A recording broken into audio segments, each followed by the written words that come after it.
And we're back. This is the Colombia Calling Podcast, episode 550. That's right. It feels like a bit of a sort of landmark number, but numbers are just numbers. We've got Erin Donaldson on the line from Manizales. I haven't spoken to Erin since pre-COVID. Welcome back, Erin. How are you?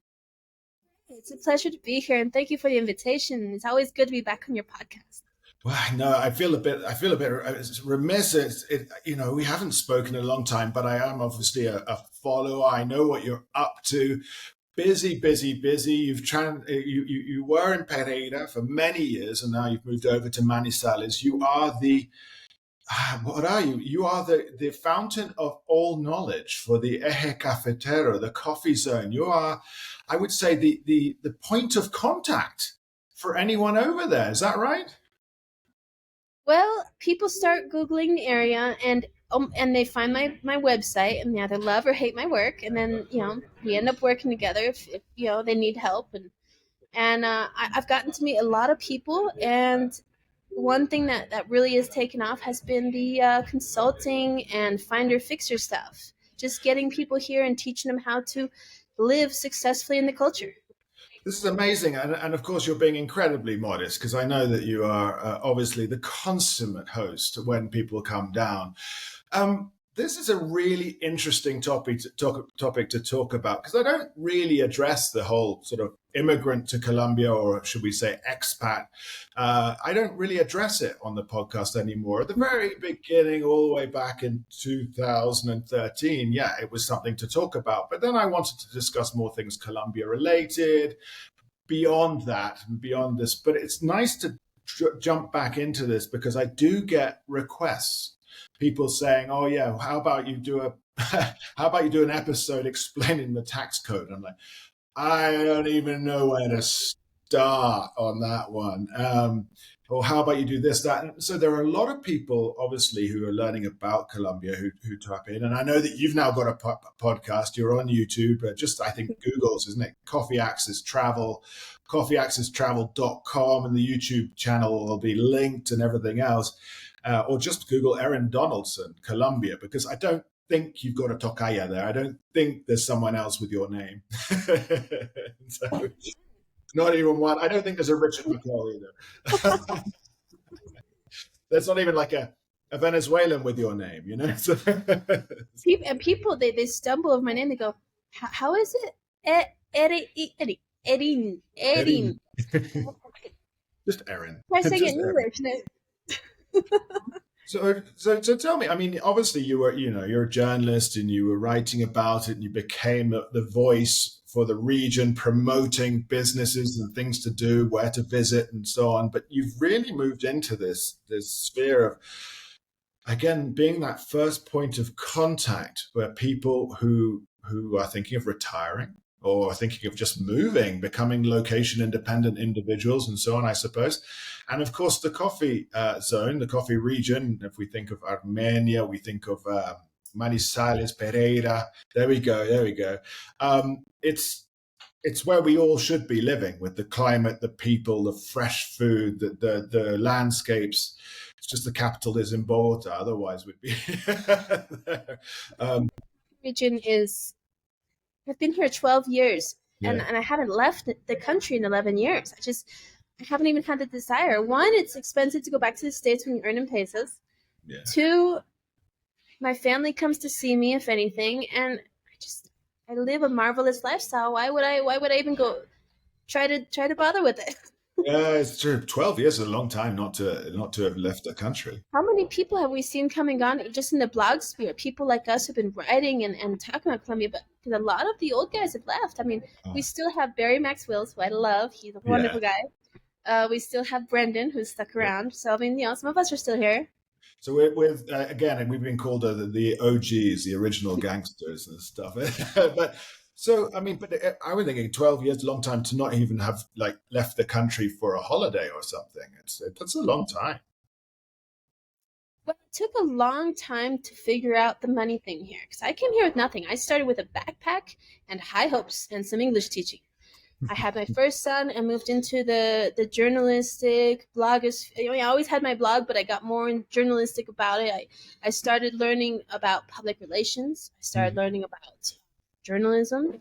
After I came to Manizales, especially on my third project, which is Coffee Access Travel, which has been around now for 6 years, I really got serious about the journalistic side, where I try to give a reason and a cause and a source for my information, not just this is my opinion. And don't get me wrong, I still give a lot of opinions, but I hope people see that they come from a very concrete, very well studied experience of just traveling. And I've almost been to all the pueblos. I only have a few left to visit. One I'm gonna go to in a couple weeks called Marmato, and I've made some good inroads here. Marmato, the mining community. Yes, they've started having a ruta de oro, a gold route.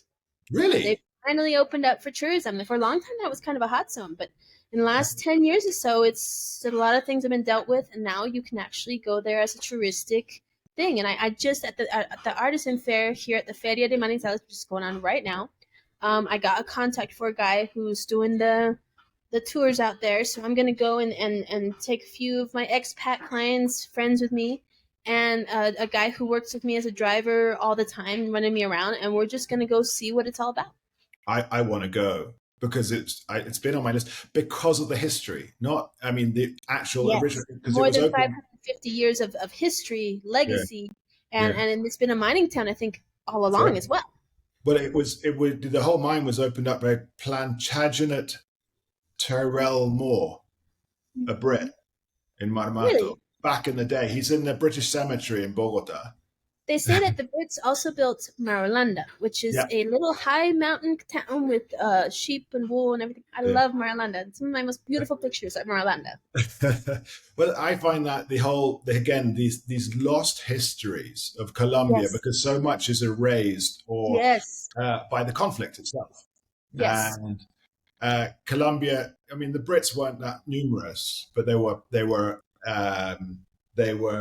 affluent and important in that. So they weren't that numerous. So for me, it's really interesting to be able to tell Colombians that actually, whenever it was actually quite an international country yes. before We've everything had kicked off. Irish screamers who've come here, what, in the 80s. We've had migrations of Germans. We've had people, even they say Manizales and Pereira are like Swiss German colonies. Yeah, I think so. I think so. And then, of course, Santander, populated by von Lengerke and all of his friends. It's like, Right? you know, so we're looking at the interior here, but because the coast is another story. Obviously, there's going to be Very immigrants, different history, very uh, different culture. but I love that about the mining and stuff. Because they're in, I think it's a town called Pato, but it must be Cordoba, so not your area. But there was a lady who I've been indicated that she was there. This is a long time ago, obviously long. She's buried there, an English lady, Vera Wick. What was a single 40-something English lady with her steam trunks back in 18 whatever doing in El Pato Antioquia? And a family member of hers found the tomb there in Antioquia, and they couldn't go for too long because it's such a red zone. It's a hot zone for the illegal mining. Yeah, yeah.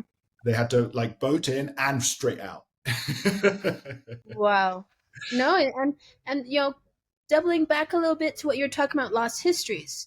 Here in this zone, we have a lot of information about the second Antioqueño colonization, which is, circa 1800, 1825, because that's when pueblos like Salamina were founded. But then Yeah. we have Anserma, which is Mm. the abuela or the grandmother of Caldas, which has been around for 485 years. And that's in the area of Marmata, which is Bajo Occidente, Yeah. or the lower west side of Caldas.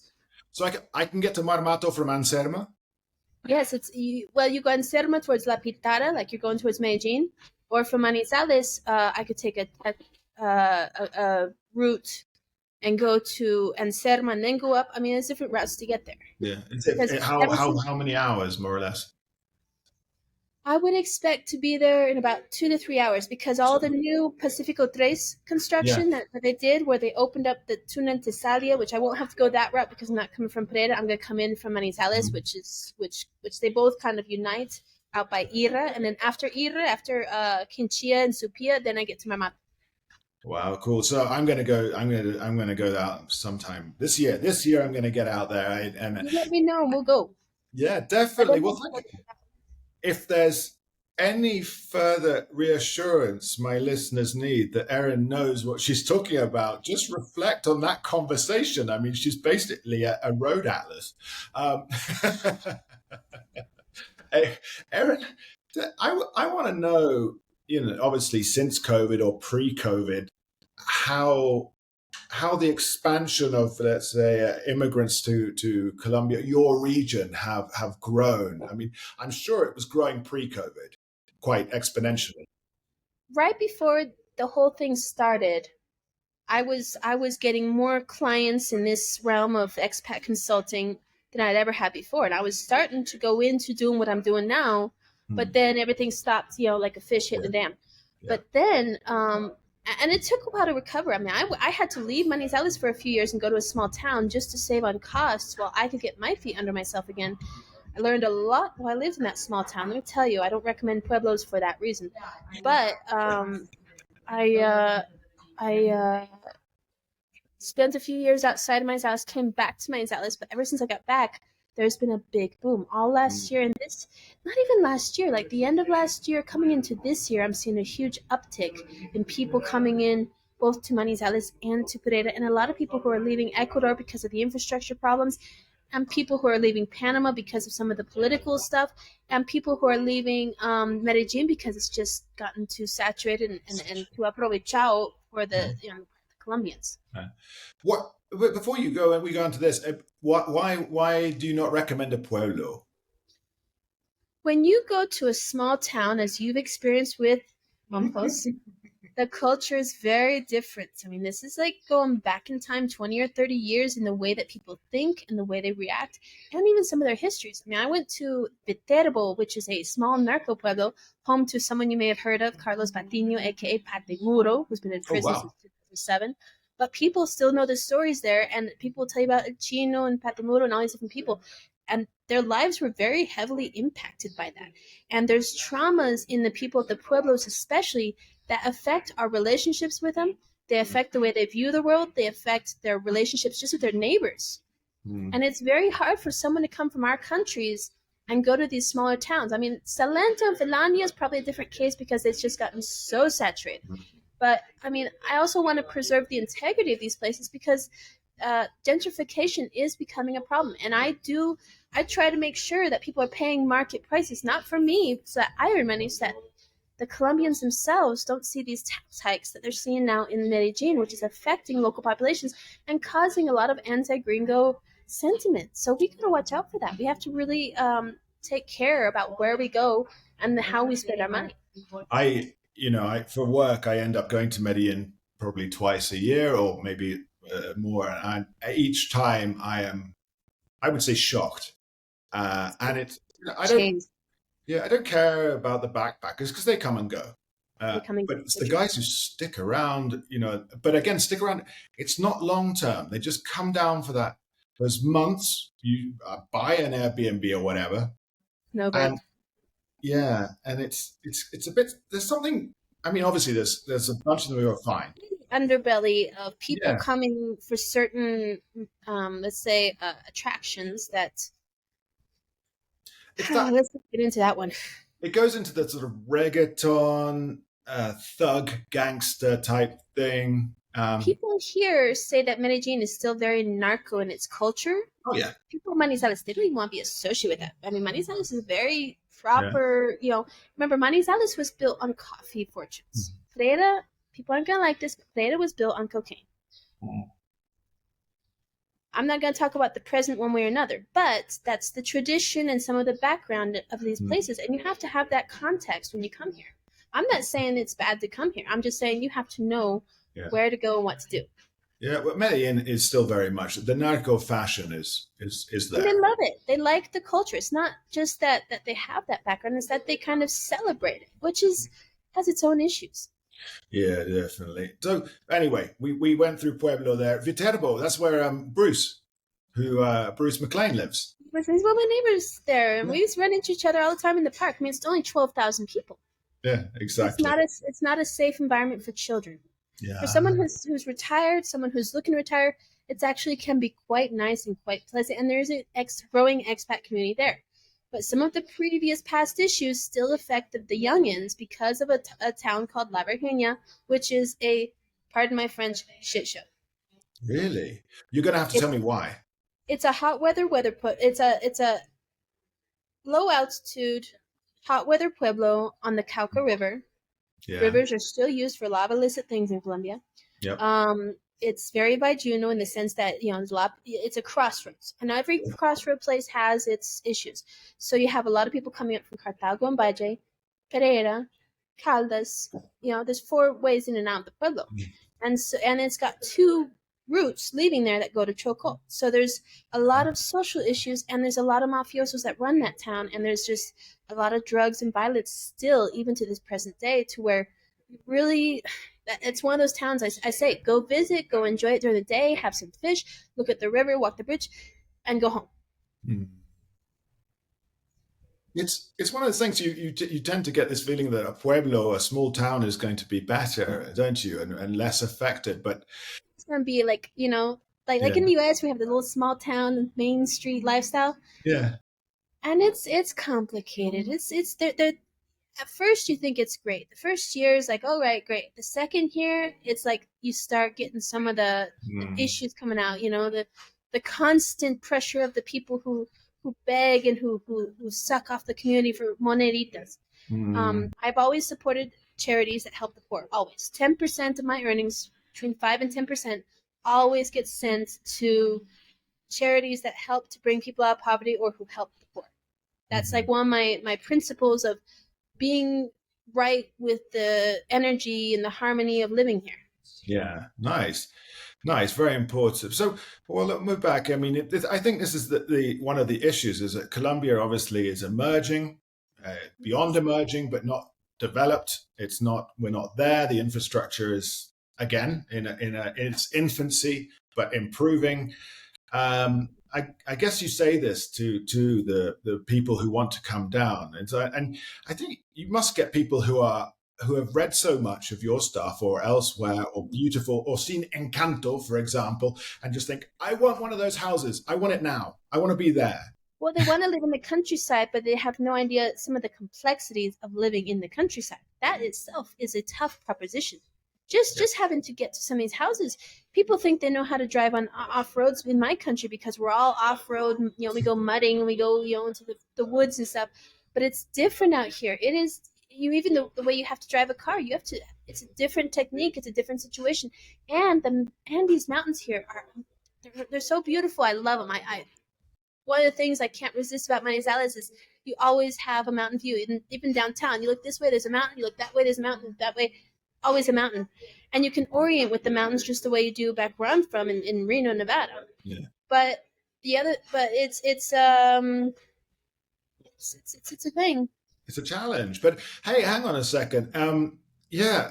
Do you tell your visitors that Manizales, is it called La Nube Airport or something like that? Uh, Okay, so La Nubia is a La little Nube. airport, but it's the Yeah. most dangerous airport in Colombia. You Yeah. only get one chance to land that plane correctly. And if there's any fog or too much wind or too much weather, you're instantly rerouted to Pereira or sent back to Bogota. Yeah. I've had a Just the flight. I airport. was meant to go to some literature festival. Uh, Okay. I can't remember where. Well, Buena Vista, I think I want to say. Yeah. Um, Buena Vista Quindío. yeah, they were inviting me there, so I had flights to Manizales, and of course, the airport there is decorative. It really is. You have to fly into Armenia or Pereira. But we have a project that does seem to finally be moving forward, and that's the airport in Caldas for Palestina, which is about halfway between Pereira and Manizales, All and right. it's going to replace Anubia with a viable means of international transport. Okay, good. It's good to know because I mean that's the thing is I was meant to go to Manizales and I was meant to go to Buena Vista and I was and I was going to read part of the General in his Labyrinth. That was what I was invited to do. Um, So that was going to be cool, but no, that all fell through. That was pre-COVID, but it was yeah, that all fell through, unfortunately. So, what do you find when you're talking to these? Are they mainly from the United States, or are they from Europe? Where are your clients coming from? Mostly from the US. The lion's Mm, share is from the US because we're very accustomed to paying good services in order to get what we want. And yeah, so there's a culture already coming from US of, you know what? I'll mm, get someone to help me and I'll pay them well for it. yeah, Uh, Europe has had a different perspective and they're a little bit different how they use their money. They're more, I'll figure it out myself. That's yeah, more of a European thing. And I get that. I mean, I've yeah. worked with people from France and from Germany, and I've gotten people from different parts of Europe. But they're very independent. They're very much explore and make their own inroads and figure it out for themselves. Or I'm sure they contact their own countrymen, depending on the Also, language. they kind of think that they're coming down and they're your friend, and Yeah, don't want to pay you. yeah. I mean that's true too. I get that. Well, I get that all across countries where they want to come be my friend. But I'm so busy now Yeah, that if you're not already in my circle, I just don't have time for you. And yeah, and so people come down, they start asking me these questions. Like, you know what? I'd love to help you. My time is really limited. I try to make enough time for my children. yeah. That's a very important. You know how it is. You've got small children that are the same age as mine, and and at that age you have to dedicate a certain amount of time to your family and to Mm, making sure you're taking care of business at home first. yeah. That's a very important thing. So I tell people all the time, I'd love to help you, but hey, you can subscribe to me on Patreon for $5 or $10 a month. You'll get a lot of, I try to write a new post once twice a month at least. And if people do subscribe to me on Patreon, I'll give you 30 minutes of free consulting, FaceTime, like what we're doing now, Mm, or I'll let you have, like, some of, the chatting on WhatsApp. I'll answer your questions. yeah. You know, Otherwise I do charge like a fee to do an initial consultation with me. And then I'll usually do like lifestyle tours, kind of like what international living was doing a long time before I was around. The concept of not just an entertaining culture tour, but more of a lifestyle tour that will show you the perspective of how it is to live here, not just come here as a tourist. Mm, I teach people how to use the buses. The bus system in Manizales is so efficient that even the upper classes use it. How to use the taxis. In some countries, like that, from what someone was telling me about Panama, you hop in a taxi, you got all these people in the taxi. You're going, wait a minute, what's all this? yeah, yeah, yeah. You have to know how to read the meter, how to navigate the city. I show people the neighborhoods, I show people the restaurant, coffee scene, and then I'll even get into what is it like to live here, and Mm, what are the unique things about this city that do call the attention of people who want to live here. And so my tour is very heavy in information. People often finish and they're going, "Oh my gosh, I gotta go to my hotel and think about all this," because I give them a lot of information. One of the things that definitely stems from American culture is the idea of giving good service, giving more than what they pay for. I mean, I always want to over deliver. It's oh yeah. always about, it's not just about profit. It's about actually, giving people what they need and making sure they're set up right Mm, and that they're not just left hanging. I stay in touch. All my clients that I've helped to settle here, I try to keep them a little bit involved. I try to do expat meetups. Unfortunately, I just haven't had time lately because I've yeah. just had so much demands on me from just journalism, press conferences, and travel stuff. And, there's a lot going on, so I haven't had the time to do them as much. But I try to keep that community connected. I try to make sure they meet each other Mm, and find their tribe. yeah. We all need to find our tribe, and that's probably the most important part of coming here is not being isolated. Mm, It's very important to find your tribe and just have even just a small community of two or three people that you can relax and not have to worry about the language for a few minutes, because Colombia has very low levels of English. We're still only 2% English on the entire country, and 1% in Pereira, maybe 2% in Manizales because we have more education here.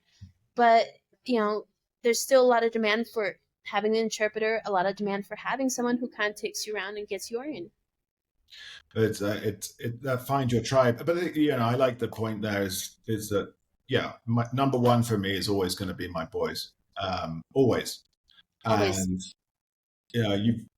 well, like you say, those who are connected on Patreon or those who are active supporters and WhatsApp and what have you will always receive, Yes. more. Will always receive more exclusive, and I will on it, go out for lunch People or can't afford a cup of coffee. I yeah, mean, I'm yeah, giving a lot for just the cost of a cup of coffee because, that's what's helping me right now with upgrading my equipment. I mean, we're now in the video age. I'm mm. trying to pick up a mini drone in the next few months. Oh, I really, need to replace my camera. I've had the same camera now for like what 6, 7, 9 years, I think. yeah, And so I'm coming around to a point where it's like I got to stay current too, and so I'm very grateful for my Patreon audience. It's small, hmm, helped me, genuinely helped me be able to afford some of the digital costs, which I have to pay in dollars, and really try to update me so I stay, ahead of the trends and can stay current with what's going on as well. yeah, definitely. So when we talk about these, when we talk about the expats, immigrants coming down, are they looking to escape winter, let's say in the north, or are they It's much coming for the more than full? that. Yeah. It's much more than that. Mm, The cost of living in the U.S., I don't know mm, much about the U.K., but in the U.S. specifically, has yeah. become untenable for most retirees. Mm, And they want to be able to just relax without having to be so, people who have full pensions and they're still working because it just doesn't cover the cost of life. You come down here with it's not what it was when I came here. It's about double the cost of what it was when I came here. $1,000 gave you a plush lifestyle for one single person living alone. Now, if you $2,000 is about what you should have for mm, any city that's smaller than Medellin and Bogota. Medellin and Bogota is different. That's a little bit more expensive, I yeah. think. Yeah. But if you have that limit or you need a better opportunity, this is it. And I try to teach people how to live through my example. So, Mhm. I tell people all the time, you could buy a car or you could pay a driver and avoid a lot of headaches. So I found it's much cheaper actually to pay a driver to take me around when I Mm, need it for certain activities or when I want to take my family out than to even own a car. And that's nice. The mm. roads here are not it's like San Francisco on a rainy day. So you got to know what you're doing. I've never heard it likened to San Francisco on a rainy day. What I mean, one of the things I'd say to people as well is go to Erin, pay the service, learn everything, and then stop talking about how cheap everything is, please, Yes. because Yes, it's so please. dull. And that's what you have in Medellin. This just circuit of And I it's not look that on. cheap there. I mean, it's still very affordable to go there, no doubt about it. But people have gotten so hyped up on being cheap, and the answer, cheap is very relative to what Yeah, your lifestyle is. was Your it? idea of cheap, my idea of cheap is totally different. Yeah. Was it? It's like people, when you see those the crypto bros or the Passport bros. oh, that's it, that's the ones talking in these awful articles about how much they've saved by moving from San Francisco to Medellin, and so it's like, Well, yeah, it's San Francisco.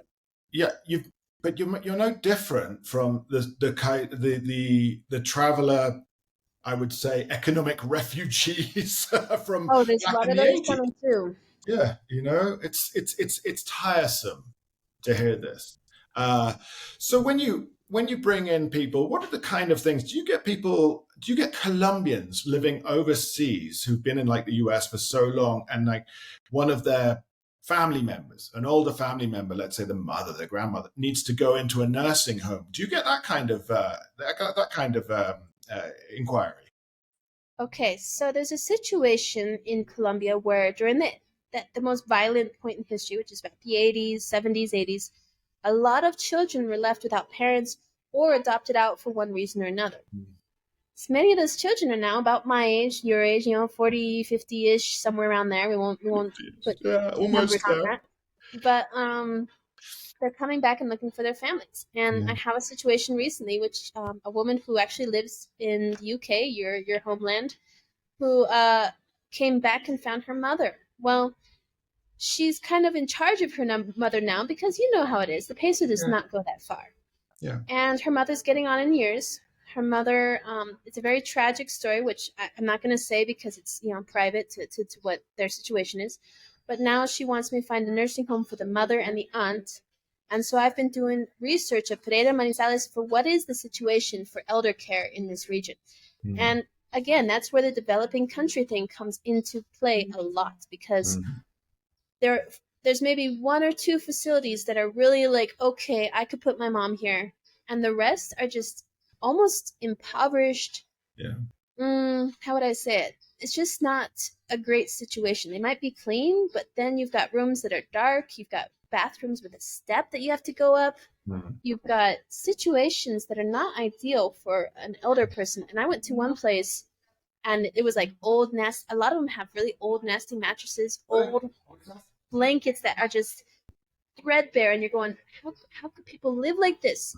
Mm. Even some of the places that claim to be fancy are not so fancy and great as what I expected them to be. And so it's been quite a minefield. One of the best places I actually found is a nonprofit in a small town outside of Manizales run by someone who's actually a friend of mine, a priest who dedicates his life to it. And it's one of the nicest homes I've found in the entire region in a small town. It's not even in the cities.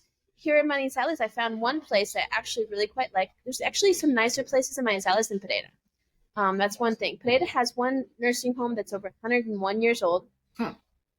They're charging about $500 per person for the costs, which is extremely low compared to what it would be in our own countries. I mean, that's a huge benefit. So there's a big, how would I say it? I would say that one of the most lucrative business opportunities, if you really want to own a business in Colombia, which I never recommend, you know why. But if you really wanted to come here and do a business that would fill a gap, I would say a nursing home, a nice first world nursing home.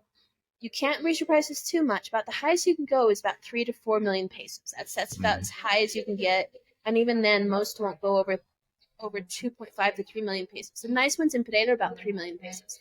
Really? And you won't even find spaces in some of them. So, I mean, there is a demand, and there's going to be a bigger demand because just like in our own countries, there is a future generation of elderly that are reaching their to the point where they can't quite live alone, and some of these people don't have the children that previous generations have. So, in the next 10 to 15 years, it's going to be a big demand for just a decent, dignified situation for people to go and live. But right now, it's very difficult to find something that you can imagine your own grandmother going to. And, people say, oh, well, it's a developing country. Yes, I understand that. But please, let's get past blaming our own cheapness on developing country and start really confronting the issue that these people need better care. It's interestingly some cousins of Alba, my wife's family in Santander in Bucaramanga. They plunged all their money into opening a home, and it failed.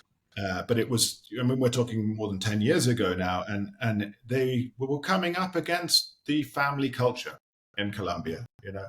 They really came up against it. Whereas when you've got an extensive family, for example, Alba's grandmother is 99, just turned 99, and she still lives in Montpos in her own big, sprawling mansion that belonged to the Spanish Inquisition back in the day.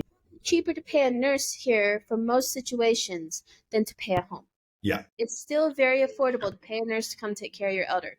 But in this situation, like where I have my client who lives outside the country, her life's in the UK. She can't come and take care of her mom.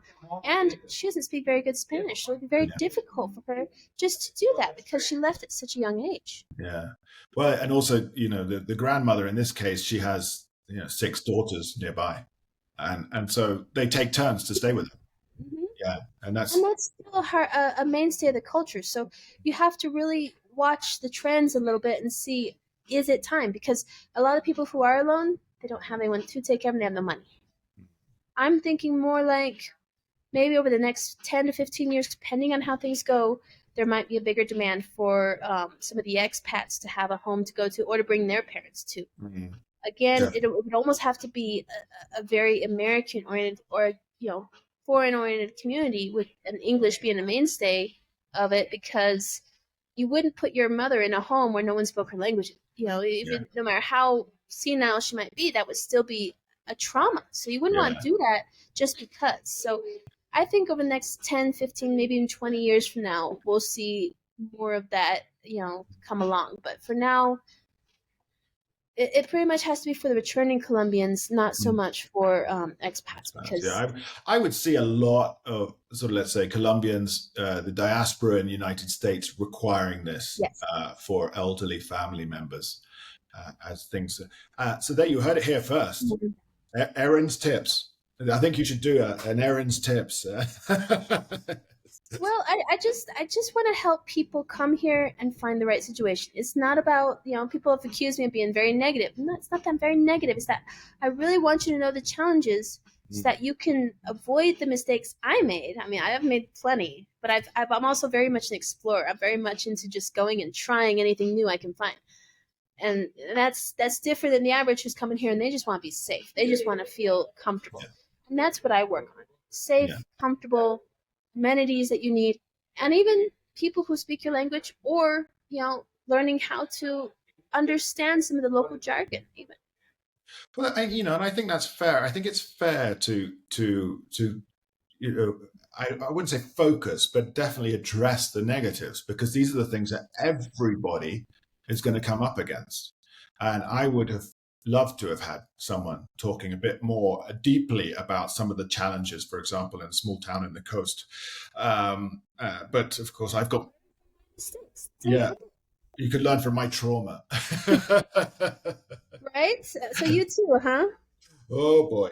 Oh boy. I don't even want to get into that. But so I mean, when you do these introductions and backgrounds, do you say, look, this is the top five things that people have issues with? Or what are one of the key questions that people come to you with? And I would imagine for me, taxes, legal issues. You. So there's a whole realm of expats who avoid living more than 6 months a year anywhere. Those are your digital nomad crowd, or people who have the resources to kind of move around as however much they want or need to.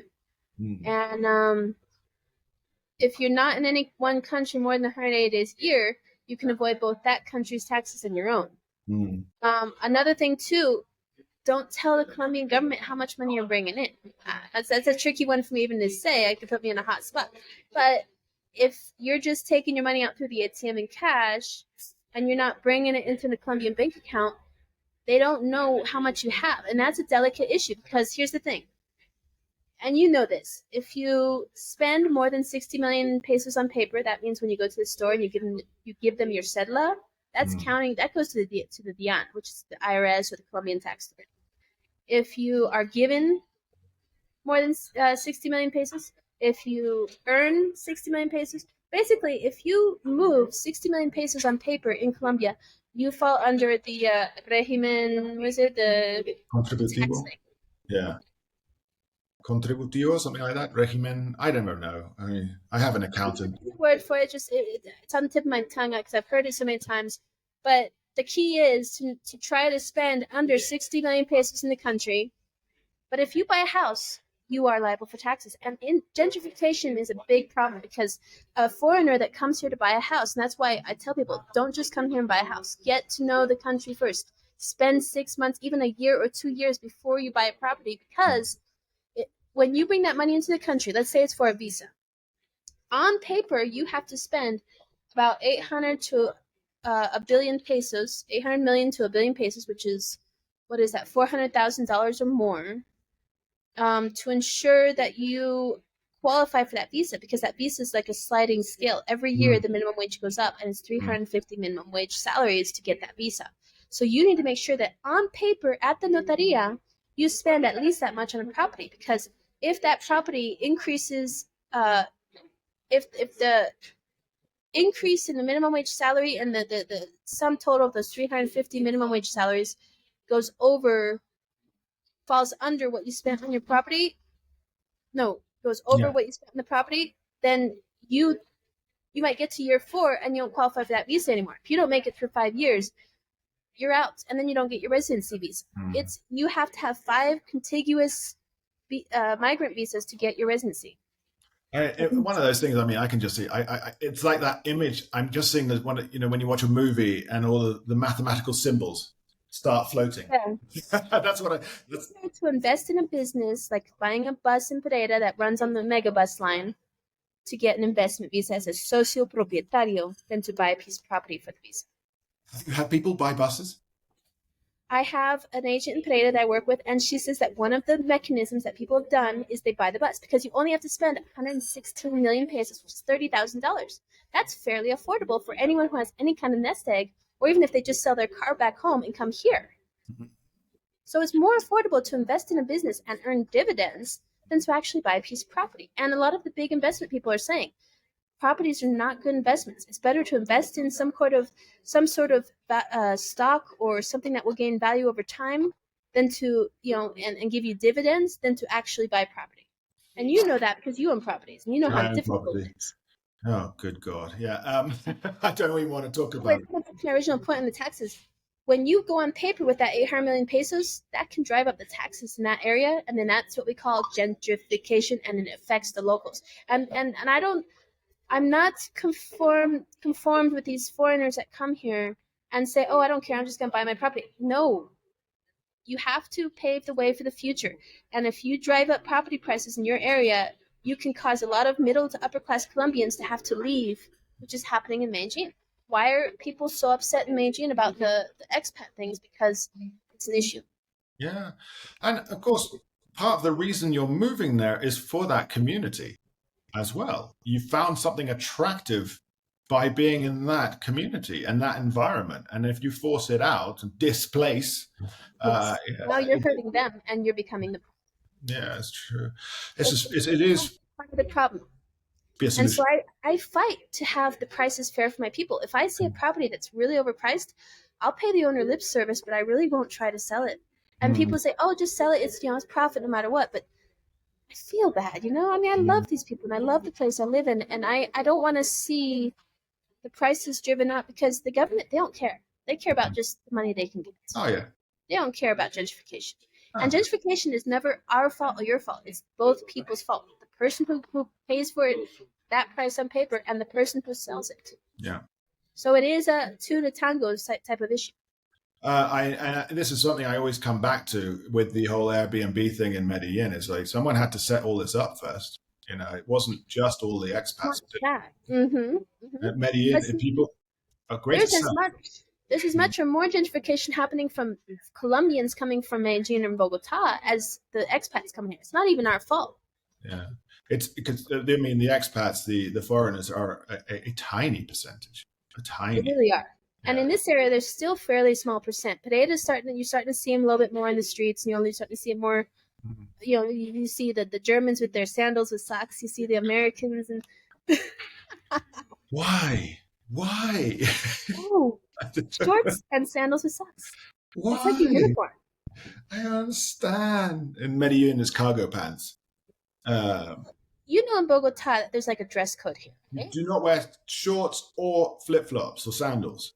So I mean, I get that you like to dress that way, but really, if you really want to meet a woman who's going to be proud to show you to her family, at least in Manizales, but Pereira not so much. With Manizales, this is long pants, leather shoes, or nice shoes, maybe even a collar and a button-up shirt, because this is a conformist society. Their security is in knowing that you can conform to them a little bit, because with the trauma they have in the past here makes them even more conformist because it's a safety blanket. It's being safe. It's not about personal preference. It's about fitting into that society. And I do things here in Manizales to conform to what is expected of an upper middle class Colombian woman who's doing business. I don't dress for my tourists. I dress for the people I'm doing business with, whose businesses I'm supporting and helping to, get ahead by bringing in that foreign. I mean, honestly, I think we could talk about some of the curiosities and some of the, again negatives and positives, and I think we can do it for hours. But I know you're busy. I've got to go back and be a parent again. Um, Erin, remind us of your websites, your YouTube, how to find you. All right, so everything is Coffee Access Travel. 2 F's, 2 E's, Access, AXIS. I know that the AIs all try to do ACCE. Coffee Access is just Eje Cafetero in English. This zone is called the Eje Cafetero. So you can look me up at coffeeaccesstravel.com. Coffee Access Travel 1566 on YouTube, or if you just search Coffee Access Travel, I mean, it's going to come up right away. Yeah. I also have the Facebook page, Coffee Access Travel. I have Instagram, Coffee Access Travel. And then if you look my name up, Erin Donaldson, Donald like duck with a kid, on Facebook. My own personal profile is not for memes and jokes. It's actually to help people know how to live through my example. There you go. There you go. As you can hear, Erin is enjoying some of the great product from the Coffee Zone right now. She's in a cafe in Manizales. Most of us wish we were there too, of course. Erin, thank you so much for your time. It's been too long since we last spoke. It's so good to see you thriving and really making a success of this, because there have been some tough times. And, we've all come out the other side of COVID as well. But equally so, it's, Colombia needs to, obviously the image of Colombia is improving in that so much that people want to be here. Yeah, so this is a good thing, and this is good for you and you. I think this year we are going to see a lot of growth. It was last week we were discussing with Bruce McLean, so your former neighbor from Viterbo, about travel and so on. We're both very, very positive for 2025. So this is good. Yeah. All right, Erin, thank you so much for your time. I've been talking to Erin Donaldson, coffeeaccesstravel.com. Just Google that and everything will come up. She is your first point of call for the coffee region, everyone. First point of call. And it's money well spent, because listen to what we just discussed. I mean, we went off on tangents and she was there talking fluently and fluidly about everything that needs to be addressed. So again, get in touch with Erin, please. Of course, she's got a Patreon as well. This has been the Colombia Calling Podcast. I've been Richard Mccoll for episode 550, and Erin has been awesome. Thank you again, Erin, for your time. Thank you, Richard. It's always a pleasure to be on your show. It's a great pleasure for me too. This has been the podcast. Of course, we'll be back next week with further interviews about Colombia, or as Colombia as a lens for something else. We're putting together next week's podcast. The week after that, we have Federico Rios, the Pulitzer-nominated photographer for Darien. And the Darien Gap stories and so on. So that will be a great one too. So stay tuned, everyone, and please share, support, like, etc., etc. And farewell.